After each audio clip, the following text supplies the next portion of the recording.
भारत की वीर भूमि राजस्थान, जहां की रेत में आज भी शौर्य की गाथाएं गूंजती हैं, उसी धरती ने जन्म दिया एक ऐसे योद्धा को जिसका नाम सुनकर दुश्मनों के दिल कांप उठते थे। वो थे अजमेर और दिल्ली के महान सम्राट, वीर शिरोमणि पृथ्वीराज चौहान। एक ऐसा राजा जिसने कम उम्र में सिंहासन संभाला, असंख्य युद्ध जीते, प्रेम के लिए पूरी सेना से भिड़ गए और आखिरी सांस तक विदेशी आक्रमणकारियों के सामने झुके नहीं। आज हम जानेंगे पृथ्वीराज चौहान की पूरी कहानी, उनकी वीरता, प्रेम, युद्ध और बलिदान की अमर गाथा। प्रारंभिक जीवन। पृथ्वीराज चौहान का जन्म 1166 ईस्वी में गुजरात के अनिलवाड़ा में हुआ था।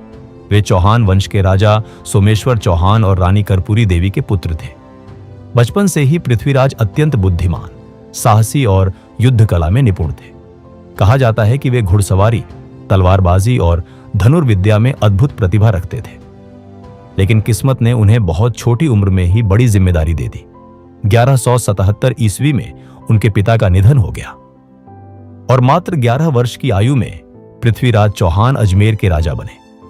वीरता और साम्राज्य विस्तार कम उम्र होने के बावजूद पृथ्वीराज में अद्भुत नेतृत्व क्षमता थी। उन्होंने अपने शत्रुओं को एक एक करके पराजित करना शुरू किया। नागार्जुन का विद्रोह हो, भदानक शासकों का हमला या चंदेल और चालुक्यों की चुनौती, हर युद्ध में पृथ्वीराज ने अपनी वीरता का लोहा मनवाया। धीरे धीरे उनका साम्राज्य राजस्थान से लेकर हरियाणा और दिल्ली तक फैल गया। दिल्ली पर अधिकार करने के बाद उन्हें राय पिथौरा कहा जाने लगा। उनकी सेना शक्तिशाली थी और जनता उन्हें एक न्यायप्रिय और पराक्रमी राजा मानती थी। संयोगिता की प्रेम कहानी। लेकिन पृथ्वीराज चौहान की कहानी सिर्फ युद्धों की नहीं, बल्कि प्रेम की भी एक अमर गाथा है। कन्नौज के राजा जयचंद की पुत्री संयोगिता पृथ्वीराज की वीरता से प्रभावित थी। धीरे धीरे यह प्रशंसा प्रेम में बदल गई। लेकिन जयचंद और पृथ्वीराज के बीच दुश्मनी थी, इसलिए जयचंद ने संयोगिता के स्वयंवर में पृथ्वीराज को आमंत्रित नहीं किया। इतना ही नहीं, उन्होंने पृथ्वीराज की मूर्ति को दरवाजे पर द्वारपाल बनाकर अपमानित करने की कोशिश की। लेकिन स्वयंवर के दिन कुछ ऐसा हुआ जिसने इतिहास बदल दिया। संयोगिता ने सभी राजाओं को छोड़कर सीधे पृथ्वीराज की मूर्ति को वरमाला पहना दी और तभी घोड़े पर सवार पृथ्वीराज चौहान वहां पहुंचे, संयोगिता को साथ लेकर निकल गए।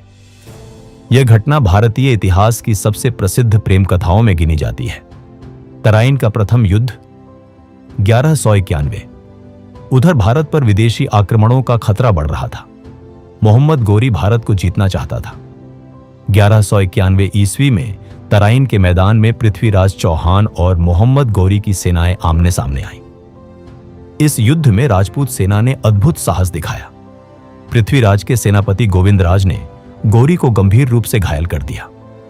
आखिरकार मोहम्मद गोरी को युद्ध छोड़कर भागना पड़ा। यह पृथ्वीराज चौहान की महान विजय थी। तराइन का द्वितीय युद्ध 1192। लेकिन हार के बाद भी मोहम्मद गोरी शांत नहीं बैठा। उसने फिर से विशाल सेना तैयार की और 1192 में दोबारा भारत पर हमला कर दिया। इस बार गोरी ने चालाकी और धोखे का सहारा लिया। राजपूत सेनाएं वीर थीं, लेकिन उनमें एकता की कमी थी। कहा जाता है कि जयचंद ने भी पृथ्वीराज का साथ नहीं दिया। तराइन के दूसरे युद्ध में भीषण संघर्ष हुआ, लेकिन अंततः पृथ्वीराज चौहान की सेना हार गई और उन्हें बंदी बना लिया गया। शब्दभेदी बाण की कथा।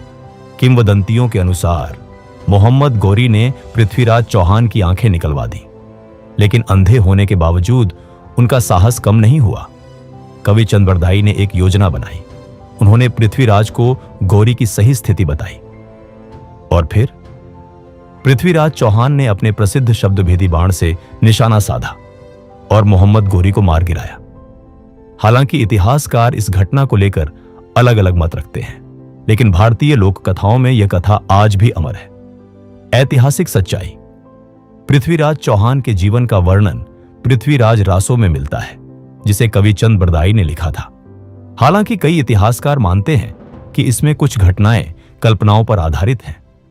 इतिहासकार पृथ्वीराज विजय को अधिक प्रामाणिक मानते हैं। समापन। पृथ्वीराज चौहान सिर्फ एक राजा नहीं थे, वे भारतीय वीरता, स्वाभिमान और बलिदान के प्रतीक थे। उन्होंने आखिरी सांस तक अपने देश और सम्मान की रक्षा की। आज भी राजस्थान की धरती पर उनकी वीरता की गाथाएं सुनाई देती हैं। इतिहास भले ही बदल जाए, लेकिन पृथ्वीराज चौहान जैसा योद्धा सदियों में एक बार जन्म लेता है। जय राजपूताना, जय भारत।